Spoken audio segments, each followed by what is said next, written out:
Amigos de Realidades, sean todos bienvenidos. Nuestro enfoque en esta fecha se titula ¿Qué hay detrás de las palabras? No podemos nosotros decir que las palabras están alejadas, distanciadas, desconectadas de nuestras intenciones. Las palabras tienen una vinculación directa con lo que está pasando en las emociones, en los pensamientos, en el corazón de cada persona. De ahí pues este título, yo diría, curioso, dado un poco para el análisis más profundo, qué es lo que hay detrás de las palabras. Es nuestro tema de enfoque para hoy. En la primera carta de Juan capítulo 3, verso 18, se lee lo siguiente: Queridos hijos, que nuestro amor no se quede solo en palabras. Mostremos la verdad por medio de nuestras acciones. Está indicando el texto, amigos, que las palabras y las acciones tienen una intimidad, una familiaridad bastante grande. ¿Por qué?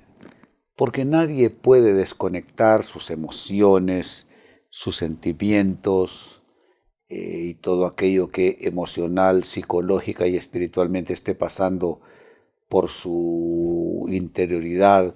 Nadie puede desconectarlo de sus palabras. De hecho, tendríamos que decir que las palabras de alguna manera evidencian al menos algo de lo que está en la intencionalidad, en la emocionalidad y en la espiritualidad de las personas. Este texto entonces le viene a dar fuerza a nuestro tema, ¿qué hay detrás de las palabras? Dice que nuestro amor no se quede solo en palabras, y nunca es así. ¿Por qué? Porque la verdad se expresa en nuestras acciones y nuestras intenciones al final de cuentas, tarde o temprano, y yo diría más temprano que tarde, quedarán evidenciadas. Así es que, tremendo tema para esta ocasión, que hay detrás de las palabras. Pero, en vez de hacerlo solo una afirmación, hagámoslo una pregunta. Amigos, ¿qué hay detrás de las palabras? Déjenme tomarles de la mano y conducirles en una ruta de posibilidades. ¿Qué puede haber detrás de las palabras? En primer lugar, genuino interés o crítica velada. Si nosotros tomásemos las palabras solo por cómo estuvieran escritas, esa es una manera de interpretarlas. Pero si hemos de tomar nuestras palabras incluyendo el tono de voz, las circunstancias, en fin, varios factores que intervienen también, entonces tendríamos que pensar qué es lo que hay en estas palabras o detrás de ellas. ¿Hay un genuino interés? ¿O lo que hay detrás es una crítica velada? Hay personas que te pueden hablar sobre tu cónyuge, o en general sobre tus relaciones sentimentales, amorosas. Hay personas que te pueden hablar sobre tu situación profesional o laboral. Hay personas que te pueden hablar sobre tu futuro, sobre tus proyectos. Pero ¿qué es lo que habría detrás de lo que te están diciendo? ¿Realmente hay un genuino interés? Bueno, eso es lo que le toca no sospechar, diría yo, sino descubrir de una manera sana y correcta a cada persona. ¿Es genuino interés o lo que hay es una crítica velada en criterios, opiniones, consejos que la gente suele compartir? El segundo término, ¿qué más hay detrás de las palabras? ¿Compromiso falso o verdadero? Insisto, las palabras por sí solas, si se trata de lectura, todas las palabras resultará más fácil valorarlas, significarlas, interpretarlas, pero cuando es una palabra dicha en términos de conversación o de cosas que se dicen, ya el tema se vuelve más complejo. Pudiera unas palabras indicar compromiso o pudieran estas palabras indicar un compromiso totalmente falso. Las personas a veces somos demasiado crédulas, diría yo. Escuchamos a políticos, a predicadores, a amigos, a consejeros, pero ¿cuántos, por ejemplo, aconsejan y lo que están anhelando desde la raíz de su ser es que esta persona más bien fracase? Y esa persona, por su lado, está agradecidísima por el consejo que esta otra persona, que lo que quiere es su fracaso, le está ofreciendo. Creo que, no estoy llamándolos a que entren en esa dura tarea y yo diría enfermiza tarea de dedicarse a la sospecha, pero lo que es cierto es que debemos nosotros de tratar de discernir, no digo indagar, sino discernir si las palabras están indicando un compromiso verdadero o un compromiso falso por parte de quienes nos rodean. Tercera respuesta. ¿Qué hay detrás de las palabras? ¿Deseo de justicia o de venganza? Amigos, la justicia y la venganza se parecen, pero no son de la misma familia ni de la misma especie. ¿Qué es la justicia? Es dar a cada cual lo que le corresponde. La justicia, evidentemente, si hablamos de justicia perfecta, solo puede ser operada por Dios. Dios que nos conoce, Dios que nos observa, Dios es el gran operador de la justicia. De tal manera pues que en un escrito bíblico el autor pleitea un poco con Dios y dice, pero ¿cómo es posible que los impíos florezcan y que los justos fenezcan? Entonces Dios le responde que el impío tendrá su recompensa tarde o temprano. Bueno, estamos hablando de justicia. El gran y más confiable operador de la justicia es Dios. Pero justicia y venganza no son lo mismo. Hay personas que lo que buscan es venganza, no justicia, porque justicia es darle a cada quien lo que le corresponde conforme a sus obras, sus actitudes, etc. Venganza solo es, me molestó, me siento mal, me dolió, entonces hay algo que hacer en contra suya. La venganza, amigos, es una acción en contra de. La justicia es una cosecha, es un pago legal, legítimo, que no los hombres. Porque, claro, hay justicia humana, pero creo que de esa todos tenemos algo que censurar. Pero en cuanto a la justicia divina, ese es un tema sobre el cual no hay nada por qué protestar. Por eso digo que hay detrás de las palabras, deseo de justicia o de venganza. En cuarto lugar, ¿qué hay detrás de las palabras, además de lo que ya hemos expresado? ¿Elogio sano o envidia aplastante? Que las personas necesitamos elogios, claro, porque nuestra autoestima necesita que otros nos valoren. Pero hay quienes lo que llevan de fondo es una envidia y la califico como aplastante. ¿Cuántas personas envidiosas te elogian? Muchas. ¿Cuántas personas que te envidian están a tu lado? Muchas. ¿Cuántas personas que adolecen de esta enfermedad espiritual como la envidia llevan vidas normales, tienen relaciones normales, etcétera, pero están plagadas de envidia. ¿Qué es la envidia? La envidia es quedar viendo a tu persona más cercana y pensar que lo que tiene no lo merece y que quien mereciera tener eso eres tú. Eso es la envidia. La Biblia nos cuenta, es una parábola de Jesucristo. Un hombre contrató empleados a las 9 de la mañana, allá por el mediodía, a las 3 de la tarde y casi como a las 5 de la tarde, cerrando jornada, contrató obreros. Con todos hizo el mismo trato. Te pago lo que te correspondería. Comenzó a pagar, a diferencia de lo que nosotros haríamos, no por los que llegaron temprano, sino por los que llegaron tarde. Y a esos que llegaron al filo de las 5 se les pagó el horario completo del día. Entonces los que llegaron a las 9 dijeron, bueno, si a esto les pagan horario completo que llegaron a las 5, a nosotros nos van a dar 3, 4 salarios. Se les pagó lo mismo a todos.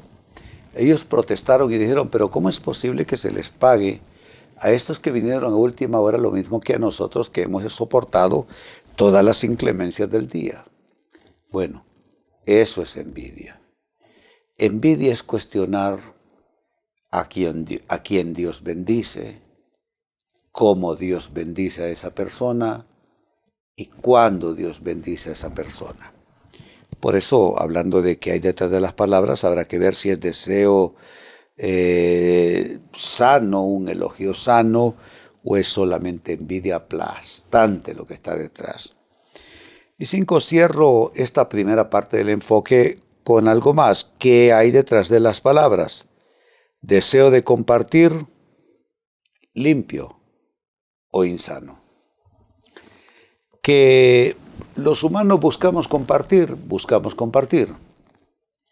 Pero hay quienes quieren compartir maldad. Hay quienes quieren compartir suciedad. Hay quienes quieren compartir impureza. Otros quieren compartir cosa sana, limpia, pura. Es allí donde el discernimiento de cada ser humano se requiere. Los que buscan compartir conmigo, ¿qué quieren compartir? ¿Quieren compartir sanamente o enfermizamente? ¿Quieren compartir de una manera pura o de una manera insana? Bueno, exactamente eso sucede. ¿Cuántas veces, amigos, compartimos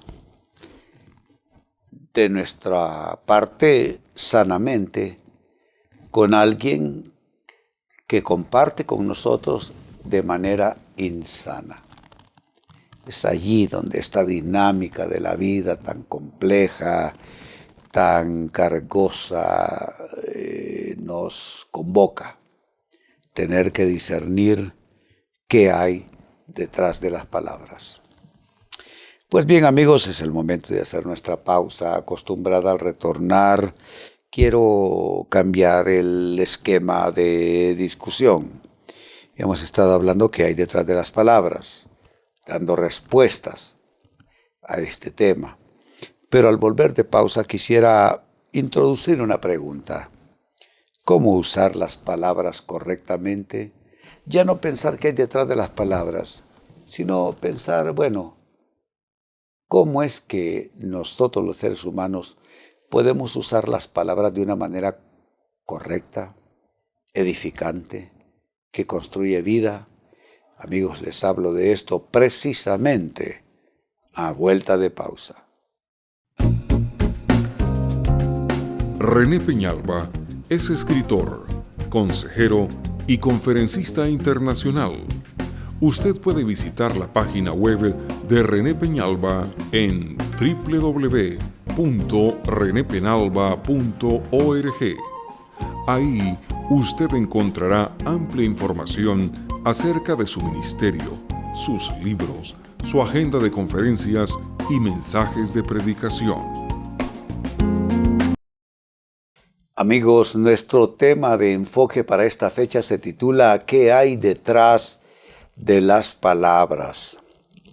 No podemos nosotros separar divorciar las palabras de la intencionalidad humana, porque las palabras no son caracteres, sonidos, comunicación, digamos que neutral. No, nunca una palabra es neutral. Una palabra intencionalmente es constructiva o destructiva, es sanadora o es enfermiza, es purificante o es contaminante. Por supuesto que no estoy yo invitando a ninguno de ustedes, amables amigos, a que nos dediquemos a sospechar de los demás, de por qué dicen lo que dicen y todo eso que tiene que ver con sospecha y malicia. Pero lo cierto es que tenemos una responsabilidad y es discernir, no indagar, no investigar, discernir qué es lo que hay detrás de las palabras. En la primera carta de Juan, capítulo 3, verso 18, se lee lo siguiente: queridos hijos, que nuestro amor no quede solo en palabras. ¿Por qué? Es que no puede ser solo en palabras. Las palabras por sí solas no dan todo el sustento, toda la base. Que su amor no quede solo en palabras. Mostremos la verdad por medio de nuestras acciones. Es allí donde las palabras tienen esa otra cara por el otro lado. Acciones, intención. Entonces, ¿cómo acompañan las acciones de una persona a sus palabras? Siempre tenemos que cotejar palabras y acciones, palabras y acciones. Si las palabras corresponden a las acciones, qué bien. Si las palabras resultan un contrasentido a las acciones de la gente, entonces habrá mucho de qué preocuparse. En la primera parte del programa introduje la interrogante que hay detrás de las palabras y les ofrecí 5 respuestas. Detrás de las palabras puede haber genuino interés o crítica velada. Nos toca a nosotros discernir cuál de las dos. 2. Detrás de las palabras puede haber compromiso falso o compromiso verdadero. 3. Detrás de las palabras puede haber deseo de justicia o primitivos deseos de venganza. 4. Detrás de las palabras puede haber un elogio sano y puro o envidia aplastante. Y número 5, detrás de las palabras puede haber deseo de compartir y nos toca decidir, nos toca discernir. Deseo de compartir limpio o insano. Bueno, son los temas de discernimiento, ¿no?, para cada persona. Pero ahora, para cerrar el tema, quisiera hablarles de cómo usar las palabras correctamente. Trabajemos con este tema. ¿Cómo usar las palabras correctamente? Número 1, hay que construir con ellas. ¿Cuántas personas provienen de hogares disfuncionales? Disfuncional se queda corto. Hogares enfermizos, hogares oprimidos, donde las palabras se usaron no para construir, sino para destruir, no para sanar, sino para enfermar, no para criar y madurar, sino para golpear y desarmar a la persona. Bueno, es allí donde nos toca a nosotros entrar en ese debate del discernimiento. Pero lo cierto es que si hablamos de usar las palabras de manera constructiva, tendrán que ser, así como el término mismo lo indica, para construir, no para destruir. Entonces preguntémonos a 2 niveles. ¿Mis palabras son constructoras o son destruidoras? ¿Las palabras de mis personas allegadas me construyen o me destruyen? La respuesta a eso es crucial. Segunda respuesta, ¿cómo usar las palabras correctamente? Hay que sanar con ellas. Las palabras tienen un poder terapéutico o un poder de destrucción, un poder enfermizo. ¿Quién decide hacia dónde se dirige ese poder de las palabras? Cada ser humano. Usted, amigo, amiga, decide si sus palabras van a construir vida o van a destruir vida. Pero lo cierto es que las palabras debieran usarse más bien para construir. Dice San Pablo que nuestros pensamientos deben ser alimentados con todo lo bueno, con todo lo sano, con todo lo puro, con todo lo que es digno de alabanza, etc. En esto pensad, dice él. Las palabras se originan en los pensamientos. Las palabras no irrumpen en el mundo de la interacción humana así como quien dice de manera fortuita, no. Las palabras y la comunicación verbal que sale de nosotros es producto de un estado mental y emocional, un estado pensante y emocional. Y bueno, es ahí donde cada individuo debe decidir, y esto ya no es de discernimiento, es de decisión propia, porque estoy hablando de palabras no que escuchamos, sino que emitimos. Es ahí donde cada individuo debe decidir si sus palabras van a sanar o no lo van a hacer. Tercera respuesta, ¿cómo usar las palabras correctamente? Hay que proponer con ellas.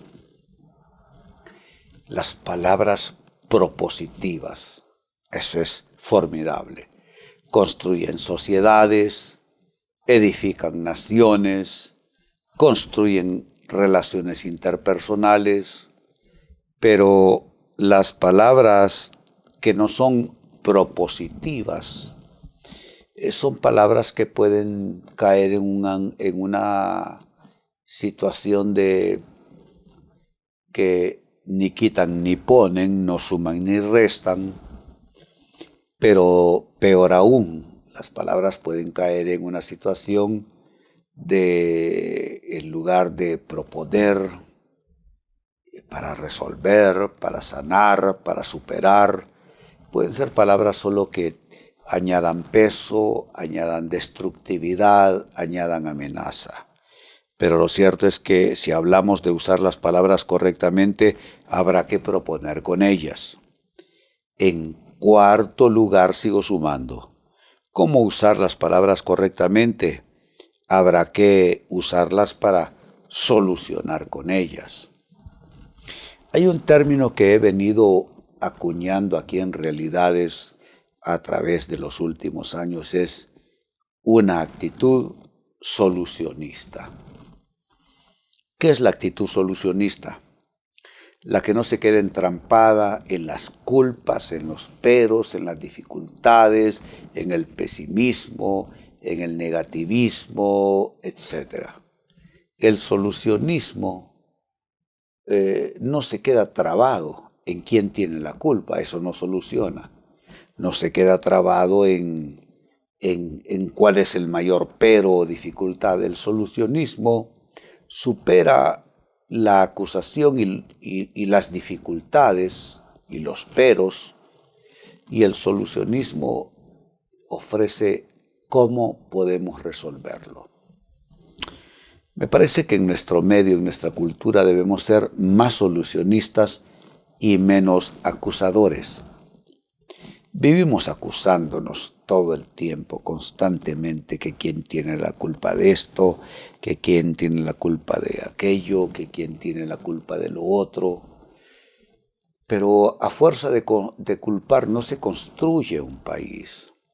A fuerza de sospechar no se construye un país. De igual manera, las relaciones uno a uno o las relaciones interpersonales, como debiera llamársele a ese nivel, no se construyen acusándonos mutuamente, sino que las soluciones realmente resultan constructivas, terapéuticas, oportunas, cuando son estas respuestas cuando son más bien solucionistas. Pero para ser solucionista uno tiene que cambiar su mente, tiene que renovar su actitud, tiene que renovar su enfoque respecto a cómo uno observa a los demás, cómo uno valora, evalúa las conductas ajenas. Lo que sí yo estoy seguro, amigos, es que el solucionismo triunfará sobre el pesimismo, triunfará sobre el negativismo. Los negativos se les conoce, nunca están a favor y siempre están en contra. Pero el solucionismo no le interesa estar en contra, le interesa ver cómo poder sumar para resolver. Así es que si hablamos de usar las palabras correctamente, habría que usarlas para solucionar con ellas.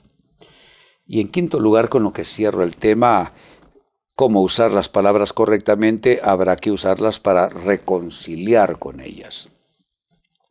¿Qué es reconciliar? ¿Cómo definir reconciliar? Reconciliar es volver a juntar partes dispersas.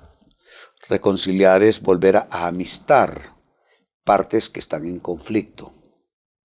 La Biblia habla de este aspecto de reconciliación de esta manera. Dice que tú puedes estar delante de Dios, presentando tu ofrenda delante de Dios.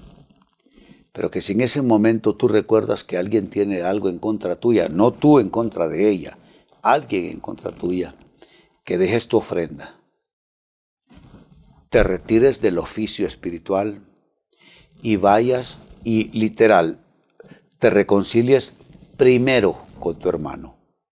Luego vuelvas y presentes tu ofrenda delante de Dios. ¿Qué está diciendo? Que la reconciliación es fundamento para una vida espiritual.